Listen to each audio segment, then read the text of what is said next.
샬롬. 오늘 또 하나님의 은혜와 평강이 여러분 가운데 함께 하기를 축복합니다. 또 묵상의 말씀을 통해서 나에게 주시는 하나님의 음성을 듣는 은혜로운 시간이 되기를 축원합니다. 이 시간 하나님께서 우리에게 허락해 주신 말씀은 민수기 5장 1절에서 10절 말씀입니다. 주님께서 모세에게 말씀하셨다. 너는 이스라엘 자손에게 악성 피부병 환자와 고름을 흘리는 사람과 죽음에 다 부정을 탄 사람은 모두 진에서 내보내야 한다고 지시하여라. 남자나 여자나 가릴 것 없이 똑같이 진 밖으로 내보내어 내가 머물고 있는 진을 더럽히지 않도록 하여라. 이스라엘 자손은 그 말씀대로 그런 사람을 진 바깥으로 내보냈다. 이스라엘 자손은 주님께서 모세에게 말씀하신 대로 하였다. 주님께서 모세에게 말씀하셨다. 너는 이스라엘 자손에게 일러라. 남자나 여자를 가릴 것 없이 남에게 어떤 잘못이든지 저질러서 그 일로 주를 배신하였을 때 그런 사람은 자기의 잘못을 깨닫는 대로 자기가 저지른 잘못을 고백하고 피해자에게 본래의 값에다가 5분의 1을 더 얹어서 갚아야 한다.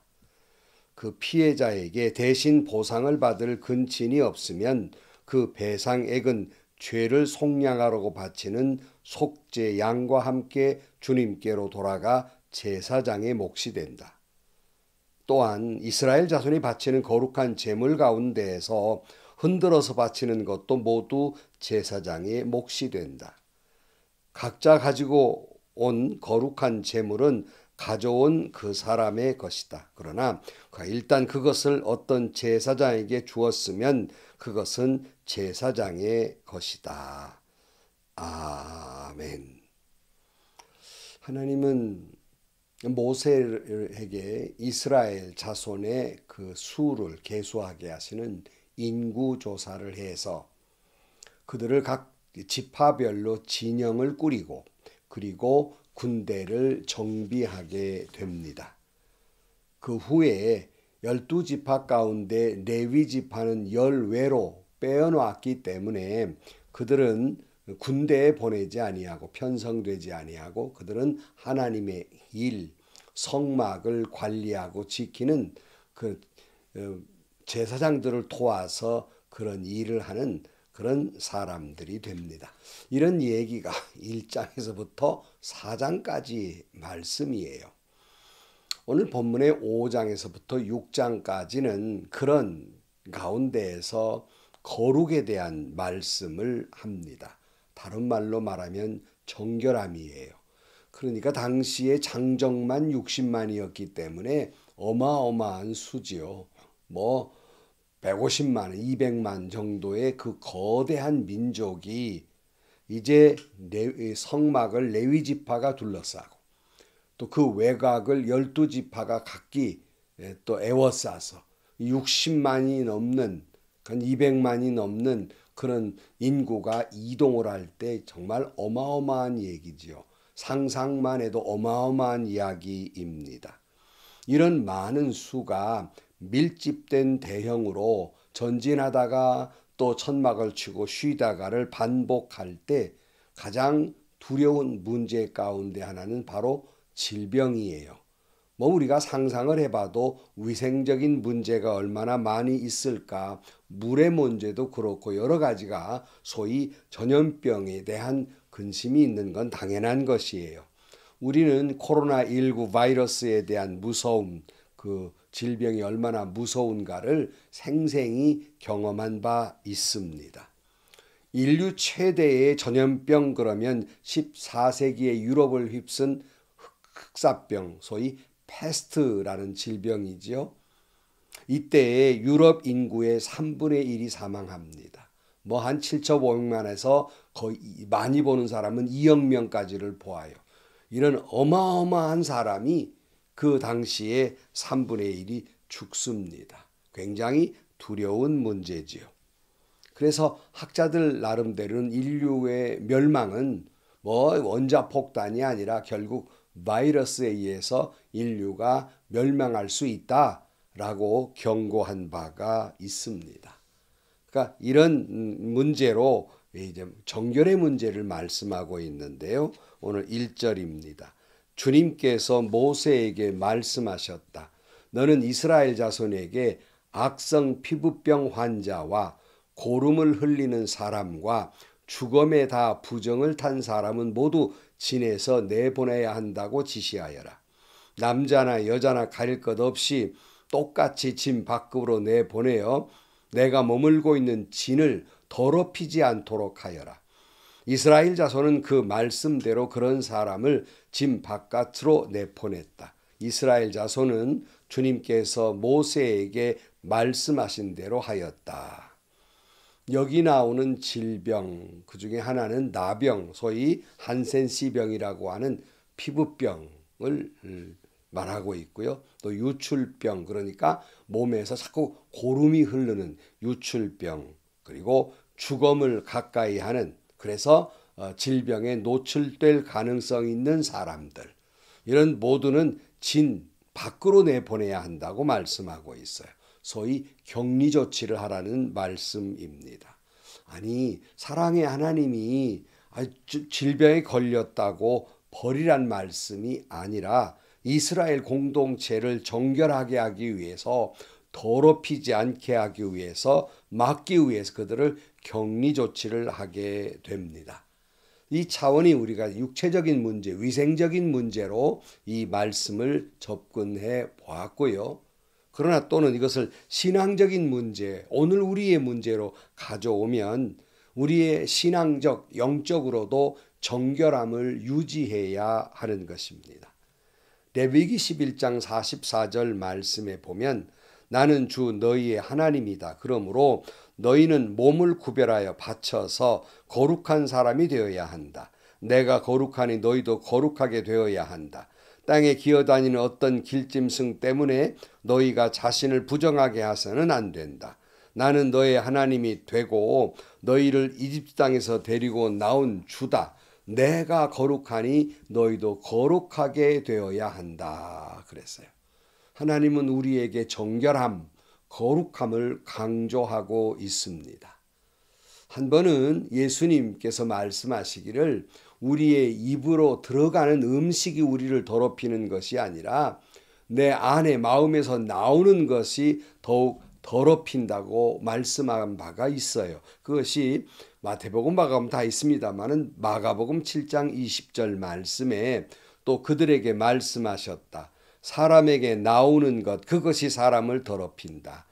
나쁜 생각은 사람의 마음에서 나오는데 곧 음행과 도둑질과 살인과 간음과 탐욕과 악의와 사기와 방탄과 악한 시선과 모독과 교만과 어리석음이다. 이런 악한 것이 모두 속에서 나와서 사람을 더럽힌다.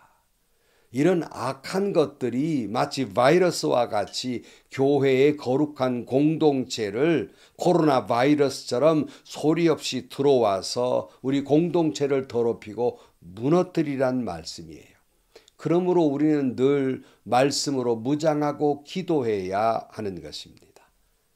시편 기자는 시편 51편 7절 말씀에 우슬초로 나를 정결케 해 주십시오. 내가 깨끗하게 될 것입니다. 나를 씻어 주십시오. 내가 눈보다 더 희게 될 것입니다. 성도 여러분, 우리 교회의 공동체를 거룩하게 하기 위해서 주님의 우슬초로 정결케 돼야 합니다. 주님의 보혈로 정결케 되기를, 거룩하게 되기를 축복합니다. 우리를 더럽히는 모든 악한 것들을 물리치시기를 축원합니다. 5절입니다. 주님께서 모세에게 말씀하셨다. 너는 이스라엘 자손에게 일러라.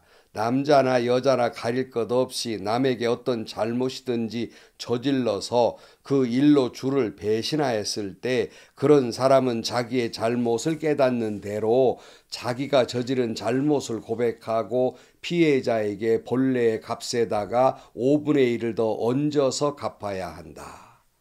그러니까 이스라엘 공동체의 거룩을 지키기 위해서는 우리 육체적인 질병뿐만 아니라 영적인 질병에서도 정결케 해야 한다는 말씀이에요. 그것이 남자나 여자나 할 것 없이 영적인 더럽힘이 뭐지요? 하나님의 말씀을 거역하고 죄를 지은 것, 하나님께서 멀어진 것, 이게 영적으로 더러워진 거예요. 그러므로 이런 사람은 잘못을 고백하고 그 죄에 대한 값을 내야 한다는 말씀입니다. 의인은 없나니 아무도 없고 우리는 죄 중에서 태어나서 죄 가운데 살 수밖에 없는 연약한 존재입니다. 우리는 하나님의 거룩한 백성이지만은 하나님의 말씀에 벗어날 때도 있고 하나님과 멀어지는 죄를 짓기도 합니다. 이런 사람이 있다면 반드시 그 죄를 고백하고 회개해야 한다는 말씀이죠. 근데 그것이 말로만이 아니라 그 값을 치러야 한다는 거예요. 어느 영화 한 대목에도 나옵니다마는 내가 너 용서하지 않았는데 뭐 하나님이 용서했다고 난리냐? 물론 하나님이 우리를 용서했지만 사람에 대한 혹시 누구에 대한 피해를 입혔다든가 상처를 입혔으면 그 값은 반드시 치루어야 한다는 말씀입니다. 예수님은 우리의 모든 죄를 용서하시기 위해서 내 생명을 예수님의 핏값으로 십자가의 핏값으로 쏟으셔서 우리를 죄에서 용서해 주시고 구원에 이르게 하십니다. 그러나 잊지 말아야 할 것은 그럼에도 불구하고 내가 잘못을 저지른 것에 대한 결과물은 우리가 다 고스란히 받아야 해요. 또 그럼에도 불구하고 주님께 용서를 받았지만 남에게 해끼친 것이 있으면 돌려줘야 하지요. 잘못에 대한 결과는 내가 다 감당해야 할 몫이라는 겁니다.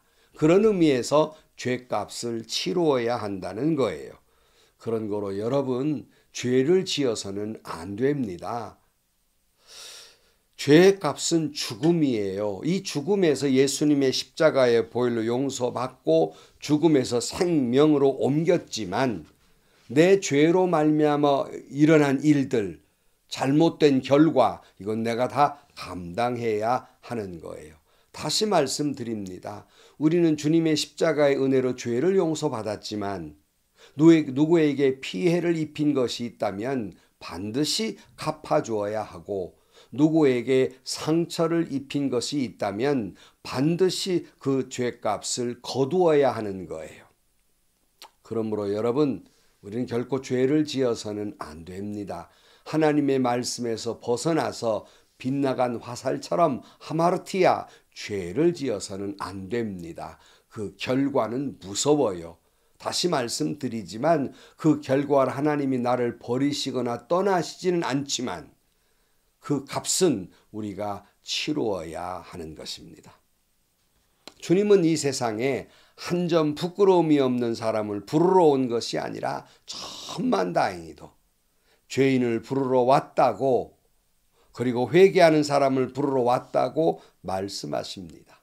마가복음 2장 17절 말씀에 나는 의인을 부르러 온 것이 아니라 죄인을 부르러 왔다고 말씀합니다. 이 세상에는 두 종류의 인간이 있다고 늘 말씀드립니다. 하나는 자기가 의인이라고 바리새적인 사람들처럼 자기가 의인이라고 주장하는 죄인이 있고, 세상에는 세리처럼 감히 하늘을 우러러보지도 못하고 죄인이라고 가슴을 치는 주님 보시기에 의인이 이 세상에 있는 것입니다. 하나님은 바로 그런 죄인을 부르러 오셨다고 말씀하고 있습니다. 사랑하는 성도 여러분, 우리가 가만히 생각해 보면 우리가 섬기는 공동체 안에서 혹 내 자신이 악성 피부병 같은 교만한 사람은 아니었습니까? 고름을 줄줄 흘러내는 악한 생각을 쏟아내는 사람은 아니었습니까? 그리고 죽음의 냄새가 겉은 회칠한 무덤처럼 번듯하지만 속은 죽음의 냄새가 나는 그런 바리새적 사람은 아니었습니까? 하나님의 우슬초로 정결케 돼야 하겠습니다. 주님 앞에 회개하고 주님의 보혈로 하나님의 은혜로 정결케 되어서 하나님의 거룩함을 닮아가는 거룩한 백성 되기를 주의 이름으로 축복합니다. 기도하시겠습니다. 하나님 아버지, 이스라엘 공동체에 하나님의 거룩을 해치는 더럽히는 일이 없도록 말씀하신 것처럼 우리가 섬기는 우리의 교회 공동체에 그 악한 것들이 다 사라지게 하시고 오직 십자가의 보혈로 우리 모든 죄를 용서해 주시고 하나님이 거룩한 것처럼 우리도 거룩하게 살게 하여 주옵소서. 예수님의 이름으로 기도하옵나이다. 아멘. 성도 여러분, 우리는 다 주님 앞에 죄인이에요. 그래서 당연히 음침한 사망의 골짜기로 가야 할 존재들이지만 주님의 보혈로 적셔주셔서 우리를 사망에서 생명으로 옮겨주셨습니다. 그렇다고 해서 우리가 살아가며 지은 죄에 대한 값이 다 사라졌다는 말은 아닙니다. 잘못에 대한 결과는 그대로 고스란히 내가 그 죄의 값으로 치루어야 한다는 사실을 기억하면서 하나님 앞에 죄를 지어서는 안 됩니다. 혹 그럴 일들이 있다 할지라도 주님 앞에 회개하는, 주님 보시기에 의롭다 칭함을 받는 저와 여러분들이 되시기를 주의 이름으로 축복합니다. 행복하시고요. 좋은 일이 가득한 하루가 되시기를 주님의 이름으로 간절히 축원합니다.